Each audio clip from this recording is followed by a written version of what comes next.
of the entire physics. We study about multiple things in mechanics, including the mechanical energy, and also known as the sum of the potential and the kinetic energy. Both of these constitute to make up the mechanical energy, which, as I told you before, is the backbone of physics. Because no matter what you do, from the railway accidents to the road accidents that you have, every predictions come from one or the other types of equations, using equations of either using the energy equivalence formula. So today we are just going to see the mechanical energy and what is that.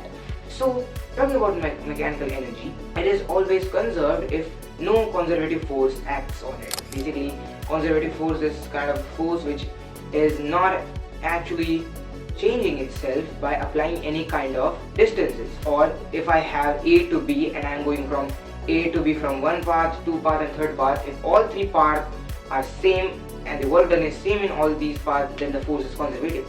So what is not actually the conservative force? The frictional, the air resistance and the heat loss that you have everywhere, these things are your evil because they are not actually what you mean you want to make, right? If you want to make a 100% efficient bearing, friction comes.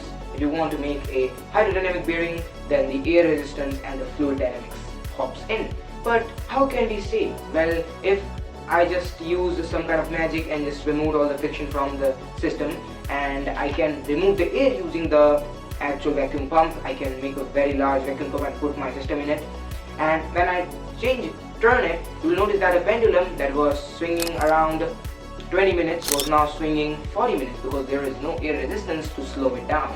There are multiple things which plays a crucial role in just talking about these mechanical things, right?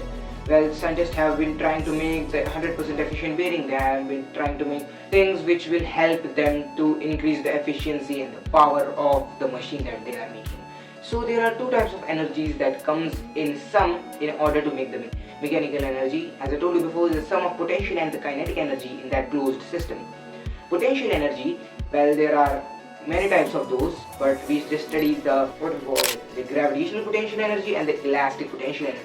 Well, elastic potential energy, the formula goes like Kn half Kn square, which is equal to the force that it will apply, where K is the spring constant and N is the total displacement from the initial position to, no matter if you are going to the positive side or the negative side. Then you have the gravitational potential energy, which is nothing but mgh, or mass into gravitational acceleration due to Earth into the height at which that object is kept. Then we go towards the kinetic energy is just possessed by if any object is going, right? If I throw a ball or a stone, if it is moving, it has kinetic energy. Atoms and each type of particle that you see around you have kinetic energy, right? That's why air around you is always moving. It has kinetic energy.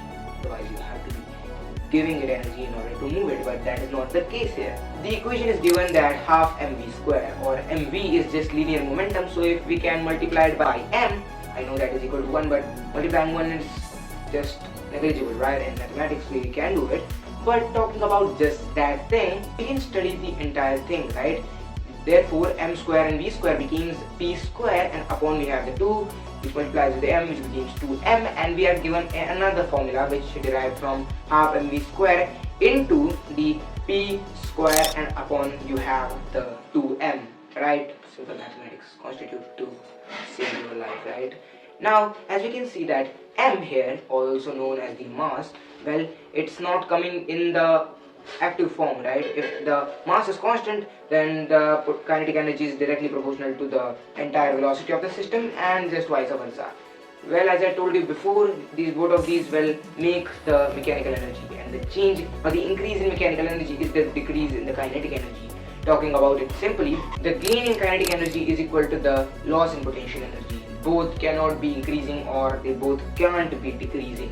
One has to increase when one goes down. They are only equal at the middle value, otherwise they are always different. Like for example, talking about a simple pendulum, when it is proposed so that it could swing on its own, the highest point that it goes collects the highest potential energy and the kinetic energy is the lowest. But as it comes to the fastest area, which is the mean position, and the middle areas between mean and the extreme position, then you have kinetic energy more than the kinetic potential energy, and the potential energy becomes so.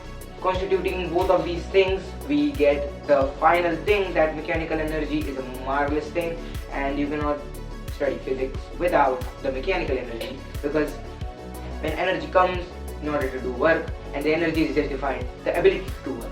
So if you have no energy, you don't have the actual work done as well, and that's why Sir Albert Einstein told that energy cannot be created, not be destroyed, it can just be converted from one form to the other. That's why perpetual motion machine doesn't actually exist. Well, there are different kinds of models like spring attached to a camshaft which spins continuously. All those videos are fake. Perpetual motion is not possible because either talking about this mechanical system again, conservative forces acts in those, which means you will have something lost, or the energy losses over time. Well, the total amount of usable energy is